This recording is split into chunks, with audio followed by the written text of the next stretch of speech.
Every story on this list is real, not probably real, not allegedly real, verified against court documents, official records, and in several cases, the public statements of the people who caused them. We have a man who published his social security number on billboards, a jury that awarded a sports league $1, a CEO who was fired, sued the company that fired him, received $30 million more than he asked for, and then spent it building the movie that beat his former employer at the Oscars. And number two. Number two is a man who had a decision in front of him. One decision. He made it. You already know who he is. You already know what he did. And it will still hit you the same way it hits everyone the first time they actually do the math. 10 entries. None of them invented. Starting now.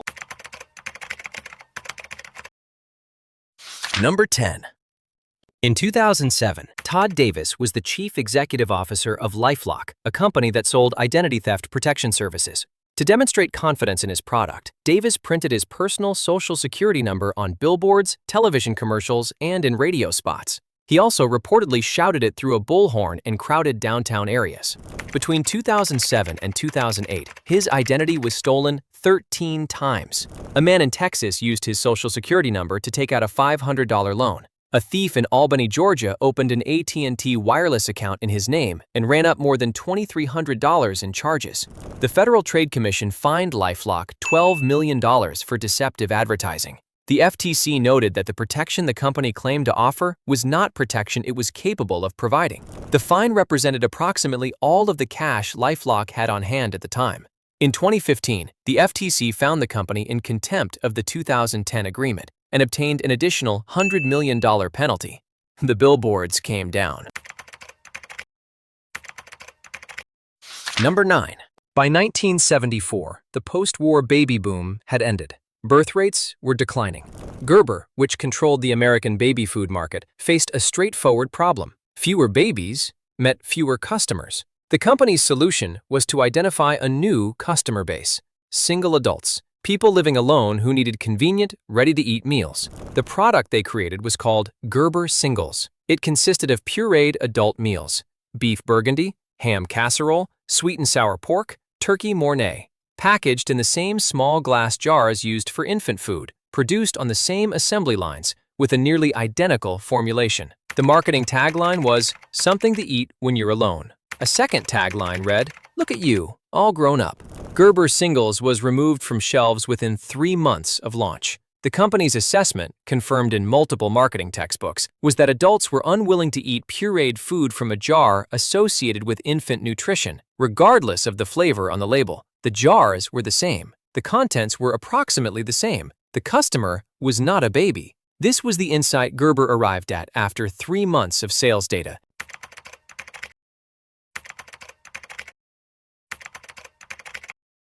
Number 8. Harley-Davidson was founded in 1903 in Milwaukee, Wisconsin. By the 1990s, the company had built one of the most powerful brand identities in American business history. Its customers did not merely own motorcycles. They identified with the brand at a level that extended to tattoos, clothing, and organized lifestyle communities. In 1994, the company launched a line of colognes and perfumes developed in partnership with L'Oreal. The product line was called Hot Road.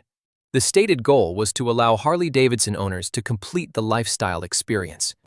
The scent was described as woody, with notes of tobacco and leather. Harley-Davidson's core customers described the perfume line as Disneyfication of the brand. Joe Heiss, the company's director of corporate communications, later acknowledged the product. Over the years, we have put the Harley-Davidson brand on some things that, in retrospect, we may not have been well advised to do.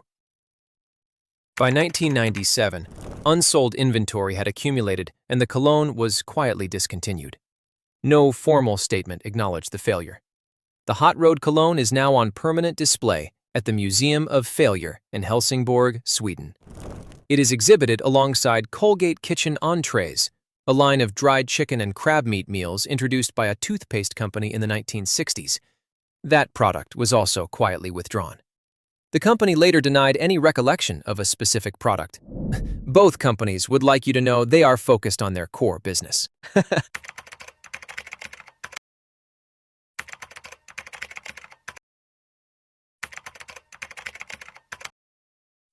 Number 7. The United States Football League began play in 1983 as a spring alternative to the NFL. In its first 2 seasons, the league drew respectable attendance and aired on national television. Several of its players, including Herschel Walker and Steve Young, would go on to Hall of Fame NFL careers. In 1986, under pressure from owners who wanted to compete directly with the NFL, the USFL moved its schedule to fall, directly against the league it had so far avoided confronting. No television network agreed to broadcast a fall USFL season. Without a broadcast deal, the league suspended operations and filed an antitrust lawsuit against the NFL, seeking over $1.3 billion in damages. On July 29, 1986, a federal jury ruled in the USFL's favor. The jury awarded the USFL $1 in damages. Under federal antitrust law, treble damages apply to successful antitrust claims. The court tripled the award. The USFL received $3. The league filed for bankruptcy shortly thereafter. The USFL played its last game in 1985 and never played again. The award was $3.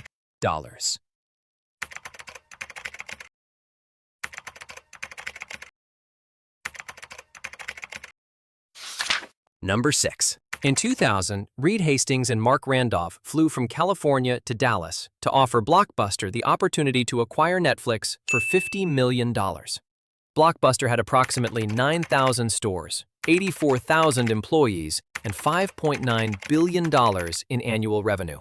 Netflix was 3 years old and losing money. The Blockbuster executives at the meeting declined. Those present described the response as politely dismissive. Mark Randolph later wrote that he could see CEO John Antioco struggling not to laugh. Hastings has said in multiple interviews that a Blockbuster late fee contributed to his decision to start Netflix.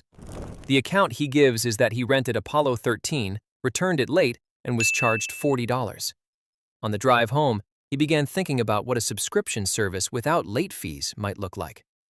His co-founder Randolph has described this account as, quote, more legend than truth, and suggested the Netflix concept developed gradually across many conversations rather than from a single incident. Both men agree on the following. The $40 late fee existed.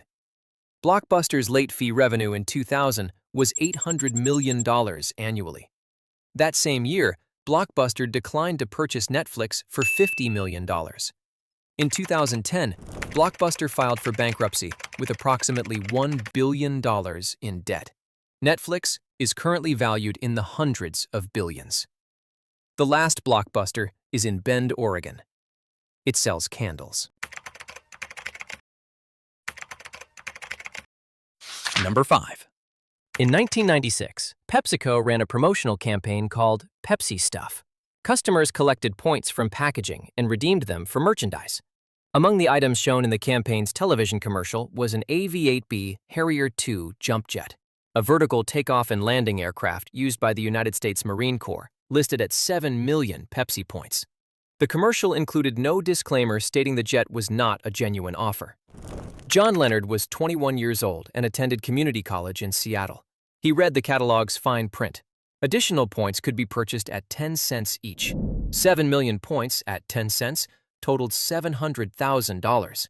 The jet was worth $33 million. Leonard wrote a business plan, raised $700,000 from 5 investors, and mailed Pepsi an order form requesting 1 Harrier jet. He included 15 actual Pepsi points clipped from packaging, as required. He included a check for $700,000 and $8.50. The $8.50 was for shipping and handling. Pepsi returned the check and enclosed coupons for free soda. Leonard sued for breach of contract. In August 1999, Judge Kimba Wood of the Southern District of New York ruled in Pepsi's favor. Her opinion described the commercial as depicting an exaggerated adolescent fantasy. That phrase is now part of United States contract law and is taught in first-year contracts courses across the country. Pepsi updated the commercial. The jet now costs 700 million Pepsi points. The just kidding disclaimer appears at the bottom. Number 4. Jeffrey Katzenberg served as chairman of Walt Disney Studios from 1984 to 1994. During that period, Disney's animation division produced The Little Mermaid, Beauty and the Beast, Aladdin, and The Lion King, a run of commercial and critical success unprecedented in the studio's modern history. In 1994, Disney chief executive Michael Eisner did not renew Katzenberg's contract. Accounts of the reason vary. What is not disputed is the outcome.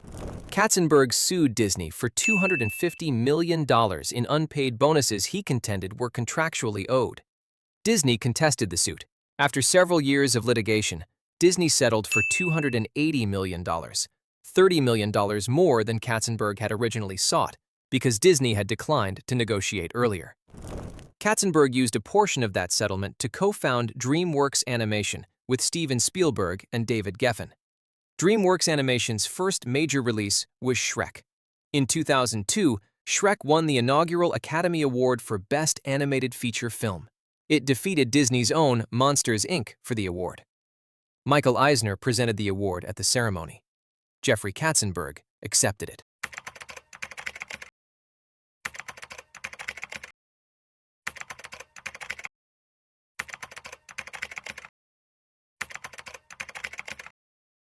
Number 3.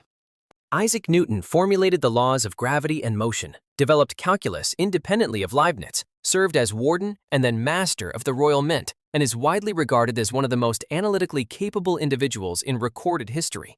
In 1720, he invested in the South Sea Company, a British trading firm granted a monopoly on trade with Spanish colonies in South America. Britain was at war with Spain and had effectively no access to those colonies. The trade was largely theoretical. The stock had risen approximately 900% in the preceding months. Newton initially invested, recognized the speculative nature of the market, and sold his position at a profit of approximately £7,000. He then watched the price continue to rise. He reinvested near the peak. When the South Sea bubble collapsed in the autumn of 1720, Newton lost approximately £20,000, equivalent to several million dollars today. It was the majority of his liquid wealth. Newton reportedly said afterward that he could calculate the motions of heavenly bodies, but not the madness of men. He did not make another speculative investment.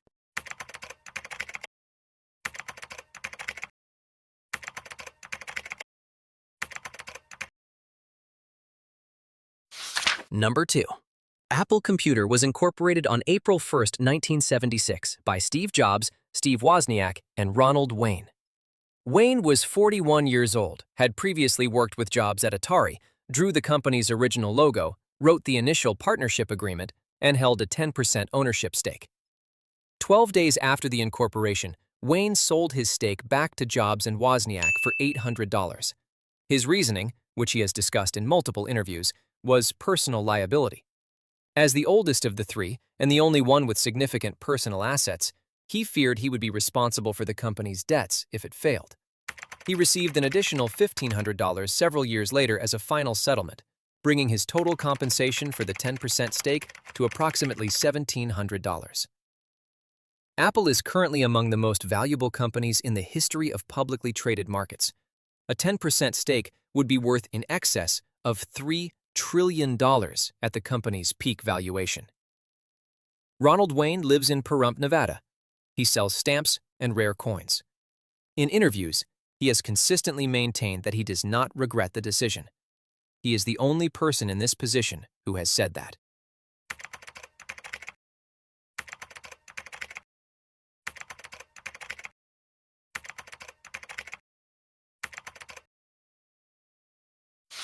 Number 1. In November 1963, the largest commodities fraud in American history to that point was on the verge of public exposure. Anthony DeAngelis operated the Allied Crude Vegetable Oil Company in Bayonne, New Jersey.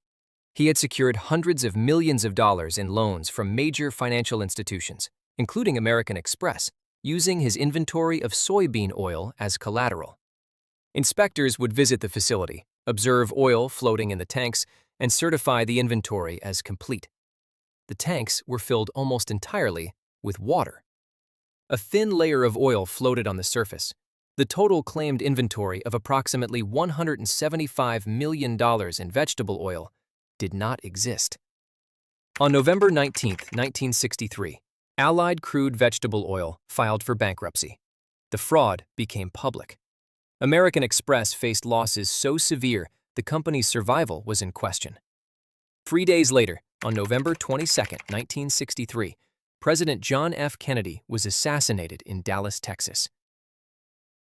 The salad oil scandal was the second most important news story in the United States for approximately 6 hours.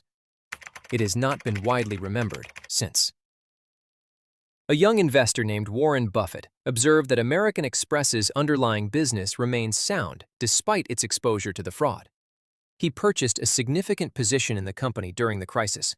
It became one of his most profitable early investments and a foundational example of the philosophy he would build into Berkshire Hathaway. DeAngelis was convicted of fraud and served 7 years in prison. Upon release, he attempted a similar scheme involving meat rather than oil. He was caught again. He died in 2020 at the age of 98. The assassination remained the larger story.